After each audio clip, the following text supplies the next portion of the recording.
Salve, salve, pessoal do terceiro ano do ensino médio, a nossa etapa final. Estamos aqui para mais uma aula de eletivas. E com vocês, como não poderia deixar de ser, a professora Andy. Obrigada, professor Anderson. Olá, pessoal, tudo bem com vocês? Espero que estejam todos muito bem, com muita saúde. E estão aí, né, na reta final, mas ainda tem um tempinho para a gente falar sobre eletivas. A nossa eletiva é muito importante, porque muita gente não para estudar, não para aprender sobre como usar o dinheiro. É a nossa eletiva de educação econômico-financeira, que é chamada de Prosperar, uma parceria da FEBRABAN, Federação Brasileira de Bancos, e o Centro de Mídias de São Paulo, especialmente para vocês. Então, hoje, nós vamos falar sobre uma pergunta muito importante. A pergunta de hoje é: como será o amanhã? Como será o amanhã, né? Quem poderia prever há um ano atrás como seria esse ano que passou, não é verdade, pessoal? A gente, às vezes, não pode prever, mas a gente pode fazer algumas coisas e dar alguns passos para tentar minimizar os riscos e potencializar as oportunidades do dia de amanhã, não é verdade? É um pouco sobre isso que nós vamos falar hoje. Então, nossa aula número 4 para o ensino médio do programa Prosperar, e nós aqui que já nos apresentamos, vamos lá. Primeiro, vamos relembrar a nossa jornada até aqui. Nós começamos conversando sobre o valor dos seus talentos. Então, naquela primeira aula lá atrás, nós falamos sobre como a gente consegue ter dinheiro, né? De onde vem o nosso dinheiro. Isso. E o nosso dinheiro geralmente vem do trabalho. E para ter um bom trabalho, é importante que a gente conheça quais são os nossos talentos, as nossas vocações, aquilo que a gente ama fazer, como é que aqueles talentos atendem aos objetivos do desenvolvimento sustentável, os ODS. Nós falamos também sobre trabalhar por conta própria ou trabalhar para alguém, quais são as diferenças. Entendemos um pouco sobre encargos e benefícios trabalhistas e também discutimos sobre indicadores de sucesso. O que é fazer sucesso? É se tornar uma pessoa rica, bem-sucedida? É se tornar uma pessoa realizada profissionalmente? É conseguir prosperar e ainda ter realização pessoal e profissional? É ter boa saúde na vida? Enfim, discutimos um pouco sobre isso. Em seguida, na aula de número 2, nós falamos sobre desejo, necessidade e vontade. Então, discutimos um pouco sobre consumo, sobre o impacto das escolhas de consumo na nossa vida financeira e também no planeta. Afinal de contas, os recursos são finitos, são limitados e a gente precisa usá-los com consciência. Nós fizemos o cálculo da pegada ecológica, estão lembrados? Falamos também sobre o custo do desperdício e também discutimos sobre o que é ser um consumidor consciente. Na terceira aula, nós falamos sobre as histórias que o dinheiro conta. E, na verdade, nós estávamos fazendo um trabalho de detetives financeiros. Analisamos o orçamento de uma família para entender de onde vinha o dinheiro, ou seja, as suas receitas, e para onde vai o dinheiro, ou seja, as suas despesas. Entendemos o que é despesa fixa, variável, eventual. Também falamos sobre como tirar um diagnóstico financeiro e descobrimos que alguém que recebe mais do que gasta está em... Recebe mais do que gasta. É bom, hein? É bom, hein? né? Ó. Está bem na fita. Está com sobra de caixa, também chamado de superávit financeiro. Alguém que gasta igual o que recebe, como que ela está? Está em equilíbrio, mas é aquele equilíbrio ali que na corda tá bamba, né? Isso, Qualquer perfeito. coisinha, qualquer ventinho, derruba. É um empate financeiro. E alguém que gasta mais do que ganha? Esse, infelizmente, ele já caiu da corda bamba. Esse está em situação de endividamento. Então, nós discutimos esses 3 casos e pensamos sobre o que fazer em cada caso e discutimos também algumas metas de economia. Bom, parece que nós já abordamos tudo o que era preciso para ter uma boa vida Sim. financeira. É ou não é, professor? Sim, com certeza, olha só. Tá Vimos contemplado? Tudo, tudo. Só que não, senão nós não Isso. estaríamos aqui na aula de hoje, Exatamente. na aula 4. Então, na aula 4, o que falta a gente falar? Então, nós vimos sobre os talentos, falamos sobre o consumo, falamos sobre o dinheiro, para onde o dinheiro vai, para onde o dinheiro vem, mas Falta o que fazer alguma com coisa, esse dinheiro, né? O que fazer com esse dinheiro? Onde que ele será alocado? O que nós pretendemos fazer? Isso, importante. Como que nós pretendemos usar esse dinheiro no nosso futuro? Porque senão, gente, se a gente não tiver objetivo, meta, e não estiver pensando no amanhã, não adianta nada, a gente vai estar vivendo assim, correndo atrás do rabo, né? Isso. Fazendo o dia de cada vez, né? Como dizem, Se você não sabe o que quer, qualquer coisa caminho serve, serve, né? não é verdade? Então, hoje nós vamos discutir, afinal, como será o amanhã. E, para isso, a gente vai fazer um exercício de imaginação aqui. Vamos imaginar, professor, a sua vida, e você também, que está nos assistindo, imagine a sua vida daqui a 5 anos. Onde você quer estar? O que você quer estar fazendo? Com quem você quer estar? Que conquistas você já terá realizado daqui a 5 anos? Como você está se sentindo nesse momento? Compartilhe aí com seus colegas, com seu professor, com sua família. E você, professor, compartilhe comigo. Então, o que vamos ver você aqui. quer estar fazendo daqui a 5 anos? Como 2026. estará a sua vida? 2026. Então, vamos ver. Eu que pretendo estar aqui em São Paulo mesmo, porque eu já me mudei bastante lá no interior, já conheci bastante lugar lá no interior, e eu falei, não, acho que eu gostei de São Paulo, quero ficar em São Paulo.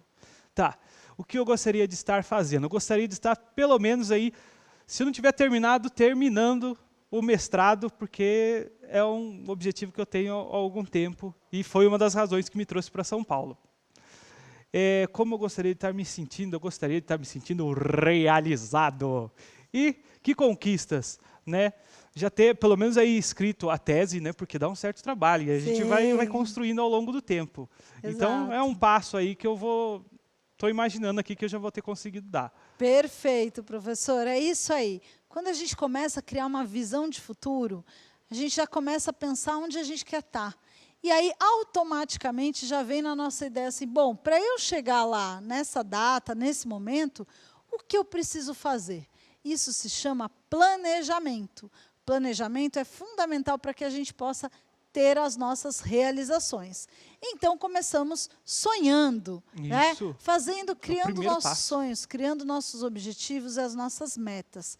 Só que esse futuro, esse lugar que a gente pretende estar, vai depender das decisões que a gente tomar hoje. As decisões do nosso presente constroem o nosso futuro. E falando em decisões, nós temos 2 tipos de decisões. Decisões por impulso e decisões conscientes. Quais são as diferenças? Vamos ver. Imagine que você hoje decide que você vai todos os dias comer no fast food. Ai, que delícia! Ó. Que delícia, né? Hambúrguer e batata frita todo dia. Ê, maravilha! E também não vou fazer exercício nenhum. Eu quero mais curtir, né, aquela preguiça gostosa, ficar na frente da televisão, maratonando séries, o dia e a noite e tudo mais. Né? Eu me compenso hoje. Essa é uma atitude de compensação. Eu vou usufruir, eu vou curtir o hoje. Eu não estou nem aí para o amanhã. Eu quero mais curtir o agora. O que vai acontecer amanhã? Você vai ter uma frustração.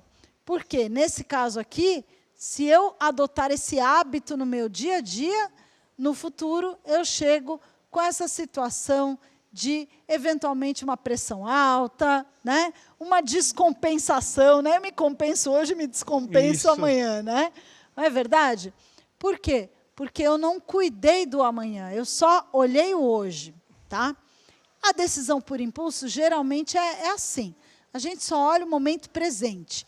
E quando a gente só foca no presente, o nosso futuro paga o preço. Tá? Por outro lado, existem aquelas pessoas que resolvem realizar um esforço no dia de hoje. Então, eu vou me alimentar saudável, né? Vou ter uma alimentação equilibrada, vou praticar exercícios, escolher andar de escada ao invés de subir no elevador. Coisas simples. Coisas simples, no dia a dia. E amanhã, provavelmente, a minha saúde vai estar muito mais equilibrada, eu vou estar mais tranquila e ter uma longevidade, uma vida longa e tudo mais. Legal, professora, então, você está dizendo que eu só posso, então, pensar no amanhã. Eu não posso pensar no hoje. Eu não posso aproveitar a minha vida agora. Não, eu não estou dizendo isso. Eu estou dizendo o seguinte, que a gente tem que buscar o equilíbrio. Temos, sim, que viver o hoje. Temos, sim, que comer um hambúrguer com batata frita, se for o caso, se gostarmos disso, aproveitando alguns prazeres, sim, mas lembrando sempre que amanhã, se eu só escolher o hoje, o amanhã vai ficar de lado. E ao contrário também, temos que nos esforçar hoje, mas não podemos só pensar em usufruir a vida amanhã, porque a gente não sabe o dia de amanhã, não é verdade? Então, o equilíbrio é o melhor caminho. Caminho do meio, né? Como já diziam. E quando a gente está falando de compras, de gastos, é a mesma coisa. Geralmente, se eu gasto hoje, se eu priorizo os meus gastos no presente, eu posso estar contribuindo para amanhã entrar numa dívida, tá? Então, se eu não penso no dia de amanhã, se eu pego o meu cartão de crédito e estouro ele, amanhã a fatura sempre vem, não é verdade? Então, se eu poupo hoje, se eu cuido de guardar um dinheiro hoje, eu posso, então, desfrutar melhor amanhã.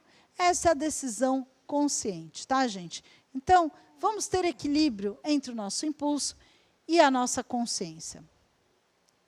Vamos falar, então, pensando no amanhã, em dois conceitos importantes que financeiramente estão ligados com o amanhã. Um deles é poupar e o outro é investir.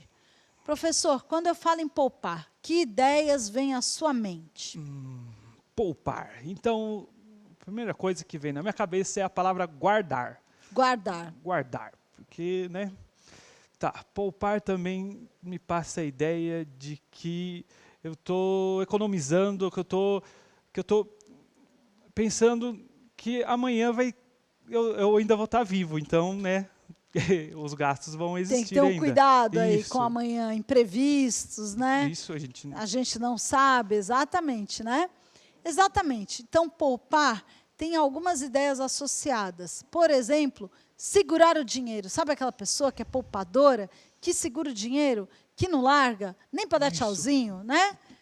Às vezes, o poupador também pode ser chamado de mão de vaca, né? Isso aí, pessoal. Tem muito poupador que chega ao extremo. Então, vamos ser poupador, mas nem tanto, né? Poupar também está relacionado com economizar, tá? Com você ser econômico, por exemplo, no gasto dos seus recursos. Muitas vezes a gente fala, vamos poupar energia, vamos poupar água, vamos poupar o alimento, vamos evitar o desperdício. Tudo isso tem a ver com poupar. Poupar tem a ver com deixar de gastar para não faltar adiante. Aquela história da formiguinha e da cigarra. A formiguinha que guardava para o dia que viesse o inverno poder ter o alimento. É a mesma coisa.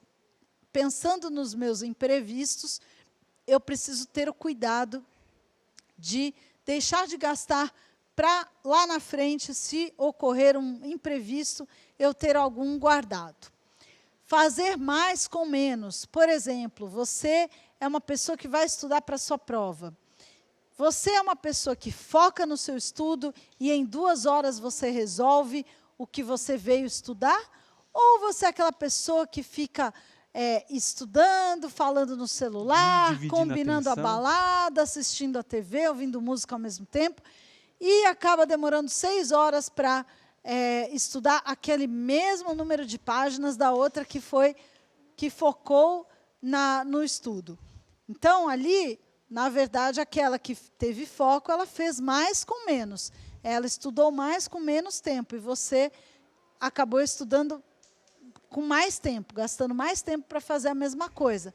Então, poupar tem a ver com fazer escolhas eficientes, né? Priorizar, fazer aquilo que é importante e escolher de forma eficiente, eficaz e econômica. Isso tudo é poupar. Tá? E na vida da gente, juntar dinheiro também é uma ideia associada com poupar. E na vida da gente, como é que a gente costuma fazer? Geralmente, a gente recebe a nossa receita, né? Quando a gente começa a trabalhar, né? E vocês estão no terceiro ano aí, se já não trabalham, já estão prestes a começar a trabalhar. Então, você recebe a sua renda, a sua receita, o seu salário, o dinheiro das vendas do seu negócio. E aí, a maioria das pessoas, geralmente, todos nós pensamos assim, eu recebo dinheiro, eu vou gastar. Primeira coisa, eu vou gastar. Vou gastar para comprar, pagar minhas contas, vou gastar, usar meu cartão para fazer minhas compras, né? Eu vou sair com meus amigos, eu vou viajar, eu vou fazer tudo que eu tenho direito. E aí, quando sobra, se sobra, eu guardo, né, eu poupo para os meus sonhos, né, os meus sonhos e os meus sustos, né, aqueles imprevistos, aqueles momentos que eu não esperava, inesperados. Geralmente a gente é assim. Agora, como que é o poupador? O poupador, ele pensa diferente. Ele recebe a receita dele, só que ele já reserva um dinheiro para os sonhos e para os sustos. Ele não espera sobrar. E aí ele vive com a sobra, ele faz a sobra dele encaixar, né? Ele faz o padrão de vida dele encaixar naquilo que sobra. Então, se ele ganha 1.000, ele poupa 200 e aí ele vive com 800. Né? É diferente da pessoa que ganha 1.000, gasta 800, às vezes 900, 950, e se sobrar, acaba guardando. E se não sobrar, deixa para o mês que vem, deixa para o ano que vem. E assim vai, e nunca guarda, não é verdade? Então, se você quer ser poupador, tem que usar essa lógica. Recebeu o dinheiro, já guarda. Minha filha, outro dia, me perguntou, ela tem 13 anos. Mãe, você que é educadora financeira, me dá uma boa dica aí, me dá o que eu faço para eu prosperar, para eu, né, enriquecer e tudo mais. Eu falei, eu vou te dar uma dica só. De tudo que você ganhar, seja agora ou seja no futuro, guarda 20%. Então, você ganhou 10, você guarda 2. Você ganhou 100, guarda 20. Ganhou 1.000, guarda 200. Ganhou 10.000, guarda 2.000. Não importa quanto você ganhar, porque não existe dinheiro pequeno. Tem muita gente que fala assim, eu só vou poupar quando eu já estiver ganhando a partir de tanto. Se cada dinheiro que você receber, você desde sempre guardar 20%, 10%, 5%, mas eu sugiro 20%. Quando você chegar na minha idade, falei para ela, você vai ser milionária. Sério, mãe? Milionário é aquele que tem mais de 1 milhão, certo? Sério. Mas por que você não é milionária, então? Eu falei, porque eu comecei muito tarde. Eu não comecei com 13 anos. Quanto mais cedo você começar, melhor, viu, gente? Bom, por que isso? Porque a nossa vida, e aqui eu vou mostrar um gráfico, que ele mostra o nosso ciclo de vida financeiro. No eixo X, a gente tem a idade, 0, 10, 20, 30, 40, até os 90 anos. E dali para frente, tá? Porque hoje em dia a gente vive dali para frente. E no eixo Y, a gente tem o dinheiro, né? Aí a gente tem duas linhas aqui. Uma linha preta, que é a linha... Oi, desculpa aí, gente. Toquei em alguma coisa que não podia. A linha preta, que é a linha dos gastos, tá? Os nossos gastos, eles se comportam mais ou menos assim. Agora deu um bug aqui, peraí. Enfim, os gastos vão se comportar mais ou menos dessa forma. Eles vão subir e vão... fiz uma bagunça aqui, né, gente? Fiz um risco aqui que não estou conseguindo apagar, mas tudo bem. Vamos lá. Os nossos gastos, eles se comportam assim. Eles começam desde que a gente é pequenininho, né? A gente já gasta alguma coisa. Depois, eles vão crescendo, crescendo, crescendo, e depois eles dão uma diminuída lá na frente. E a nossa renda? A nossa renda, que é essa linha aqui roxa, ela não começa logo que a gente nasce. A gente gasta ainda sem ganhar nada. E quem que banca essa conta? Nossos pais, os nossos responsáveis, etc. Assim por diante, tá? Aí, o que vai acontecer? A gente vai começar a trabalhar lá para os 20 anos, um pouco antes, um pouco depois, e aí a nossa renda vai crescendo, e quem que vai se dar bem no futuro? Aquela pessoa que conseguir fazer com que a sua renda exceda os seus gastos, ultrapasse seus gastos. Ou seja, quando começar a ganhar mais, não gastar muito além. Continuar gastando mais ou menos aquilo que gastava. Para quê?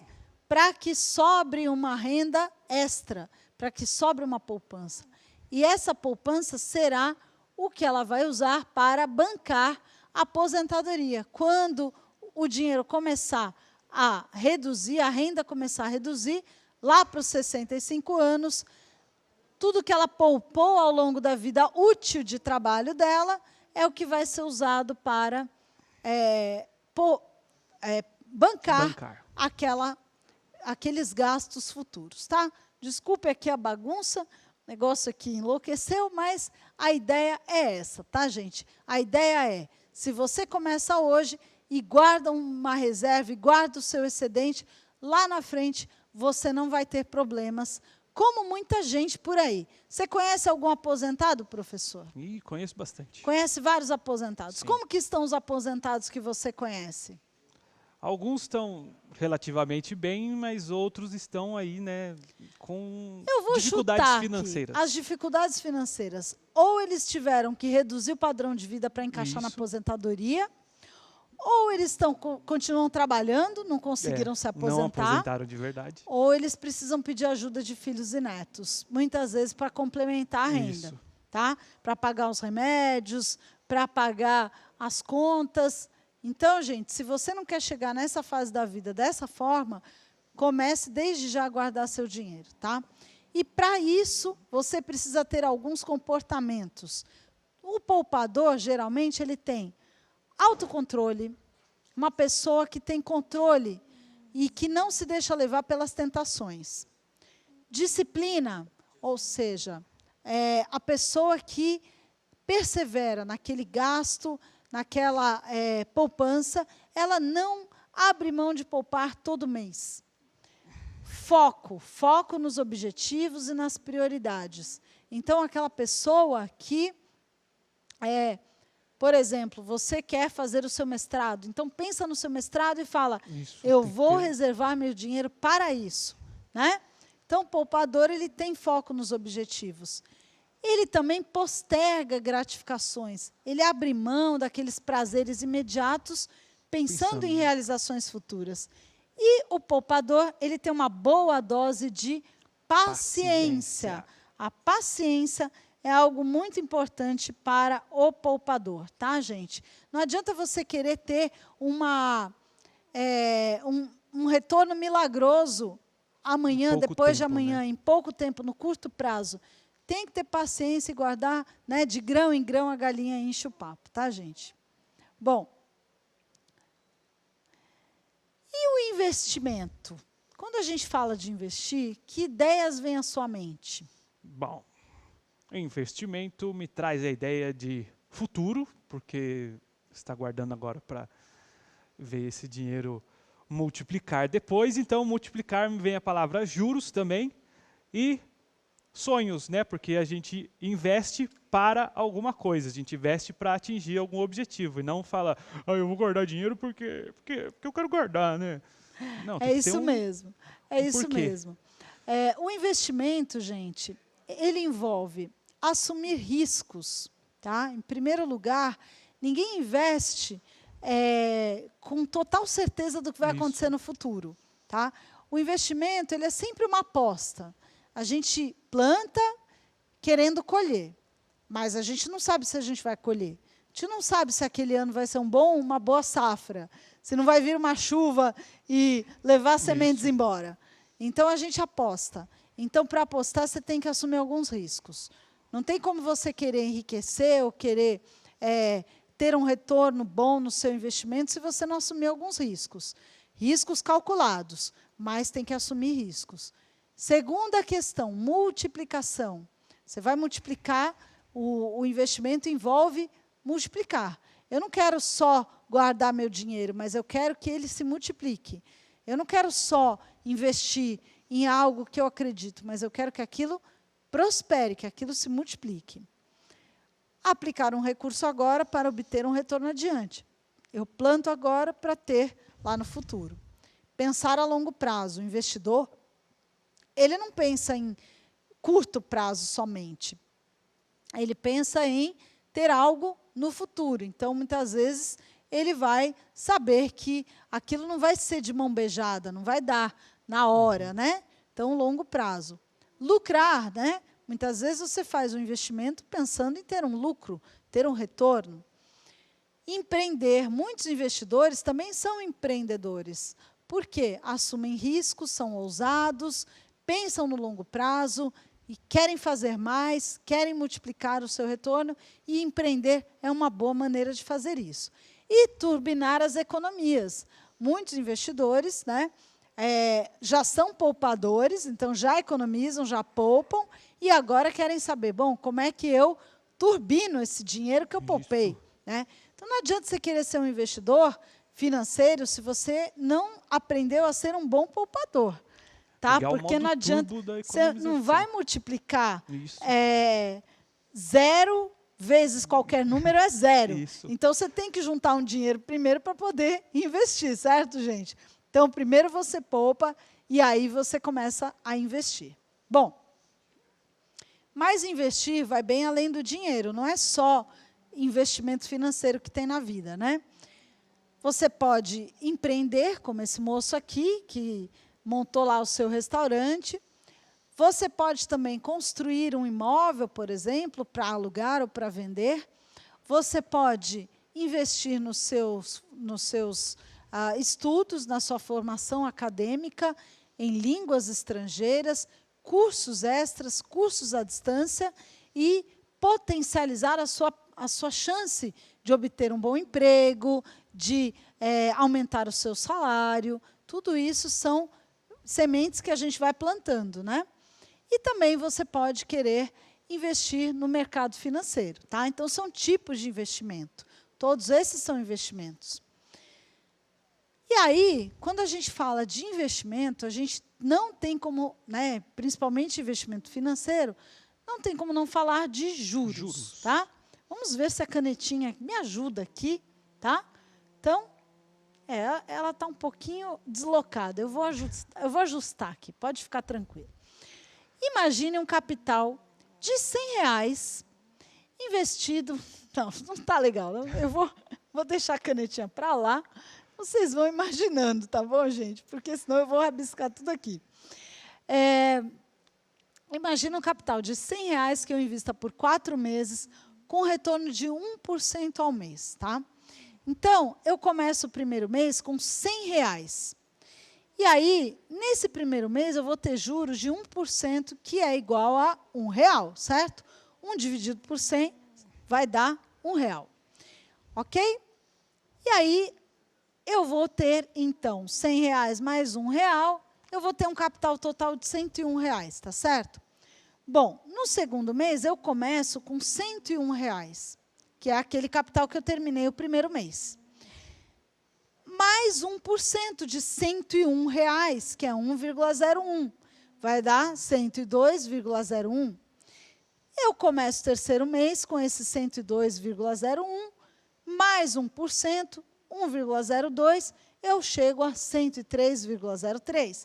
Quarto mês, 103,03, mais 1%, eu chego em 104,03. Então, o 1% ele é sempre sobre o capital do mês anterior. Por isso que é juros sobre juros. Ok? Ou seja, moral da história, nesse caso aqui, com 4 meses, eu investi R$100 e eu tive um retorno de R$4,06. Agora, imagine se, ao invés de ficar só com R$100, todos os meses eu fosse investindo mais 100. Então, eu começo com R$100 no primeiro mês, e o primeiro mês é todo igual. Eu recebo R$1 de juros, 101. No segundo mês, eu recebo mais 100, eu tenho 101 e eu coloco mais 100. Eu fico com 201. 1% de 201 é 2,01. Então, eu já multipliquei aqui e fiquei com 203,01. E assim por diante. Eu somo mais 100 e vou aumentando esse patrimônio até que, no final do quarto mês, eu investi R$400 e tive um retorno de R$10,10. Então, quanto mais eu invisto e mais eu consigo aplicar juros em cima do capital anterior, mais eu tenho de retorno. Vamos ver isso ao longo de um período maior. Aqui a gente viu 4 meses. Imagina que você invista R$100 por mês ao longo de anos. Com uma taxa de juros de 4% ao ano. Tá? Nos primeiros 10 anos, o seu esforço, ou seja, o seu trabalho, produziu R$12.000, certo? R$100 vezes 120 meses vai dar R$12.000, certo? Só que os juros, 4% ao ano, te presentearam, né, te retornaram R$2.800. Esse é o trabalho do dinheiro, é o esforço do dinheiro. Você não fez nada. O dinheiro é que trabalhou para você. Tá? Ou seja, no total, você consegue acumular R$14.800. Mais 5 anos se passam e você continua juntando seus R$100. Depois de 5 anos, você juntou 6.000 a mais do que os 12.000 anteriores. Então, você juntou 18.000. E os juros produziram quase o triplo do que o valor anterior. Por quê? Porque eles foram multiplicando em cima do valor que você foi colocando. Então, R$6.600.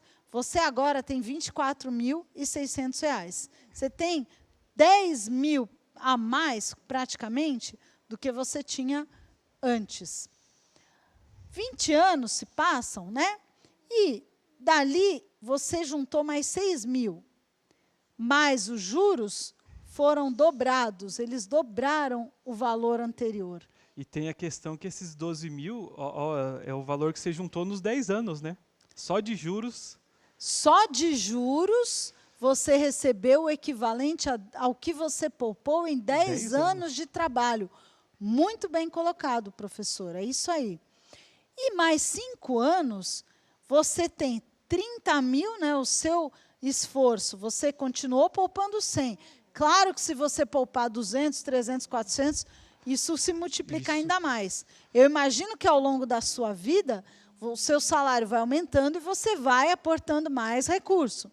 Mas digamos que você se mantenha guardando os 100. Sim. Você juntou 30 e os juros foram suficientes para acumular mais 21.000. Então, aqui você juntou 51.000, certo? Ou seja, dobrou o seu capital de juros e, na verdade, ele quintuplicou aqui, quase quintuplicou dos 10 para os 25 anos. Em 15 anos, você aumentou muito o seu capital, criando aqui uma curva ascendente, que, digamos assim, ela se parece com uma curva exponencial, tá? Isso é ordem exponencial, tá bom, pessoal?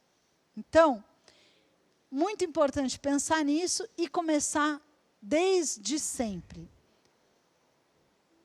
Tá? Bom, para ser um bom investidor, quais são os comportamentos que você precisa ter?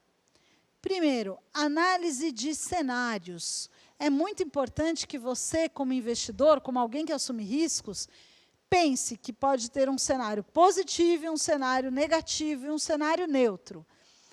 Quem iria imaginar que viria uma pandemia em 2020? Ninguém. Então, a pessoa que começa o ano dizendo assim, eu vou investir tudo na bolsa de valores e eu vou bombar, porque esse ano vai bombar, era o que todo mundo dizia, talvez tenha se dado meio mal, né? Pelo menos até o meio, quase o final do ano, até que as vacinas começaram a aparecer e as coisas começaram a melhorar, né? E a pandemia deu uma desacelerada. Mas, se você coloca todo o seu dinheiro ali, você pode ter problemas. Então, analise cenários. Pense, se tudo correr bem, quanto que eu imagino ter? Se tudo correr mal, quanto que eu posso perder? E aí você vai ter uma boa análise. Ousadia. Ousadia é muito importante para investir. Eu não tenho retorno se eu não correr algum risco, se eu não for um pouco ousado. Criatividade para inovar, para corrigir a rota. Se der problema no meio do caminho, você poder mudar a sua estratégia de investimento. Negociação, saber negociar, saber pechinchar, saber o momento certo, saber aproveitar oportunidades, né? Determinação. Aquele momento que deu tudo errado, e aí você pega e desiste, joga a toalha. Não, você continua determinado a investir naquilo que você acredita. Timing, né? O momento é certo agora, por exemplo, os imóveis estão baratos, as pessoas estão querendo imóvel, estão querendo vender imóvel, estão precisando de dinheiro. Se eu tenho dinheiro na mão, se eu sou investidor, talvez seja o momento de comprar um imóvel, né? Estou dando um exemplo, mas é isso, você ter o timing.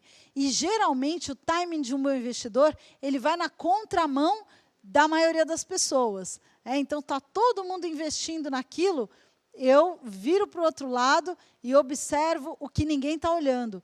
E, muitas vezes, quando todo mundo quer uma coisa, o preço dessa coisa sobe. E aí, onde é que ninguém está olhando? Ninguém está olhando para aquela coisa que ninguém quer. É ali que o preço está barato, é ali que você tem que investir. Então, o timing é muito importante para o investidor. E a diversificação. Nunca coloque todos os seus ovos na mesma cesta. Diversifique seus investimentos, tá? Não queira investir todo o seu dinheiro em bolsa, todo o seu dinheiro em imóveis, todo o seu dinheiro em poupança, porque isso não é um bom caminho. Um bom investidor sabe separar os dinheiros e investir um pouquinho em cada coisa, beleza? No final das contas todas, né, pensando em nossa jornada até aqui, a dica final que a gente dá é, se quiser prosperar, invista em você. Descubra as suas paixões, os seus talentos, aquilo que você gosta de fazer. Defina bem os seus sonhos. Faça as suas escolhas responsáveis. Preste atenção nos recursos do planeta e nos seus recursos também. Não consuma em excesso, não desperdice. Gerencie bem as suas contas. Poupe um pouquinho desde já e invista com consciência, sem se empolgar com a primeira promessa que fizerem para você, tá? E estude sempre, busque sempre estudar, sempre se aprimorar nos seus conhecimentos. Resumindo a nossa aula de hoje, a gente viu que o futuro depende das escolhas do presente, que as escolhas por impulso geram satisfação no presente, mas cobram um preço no futuro.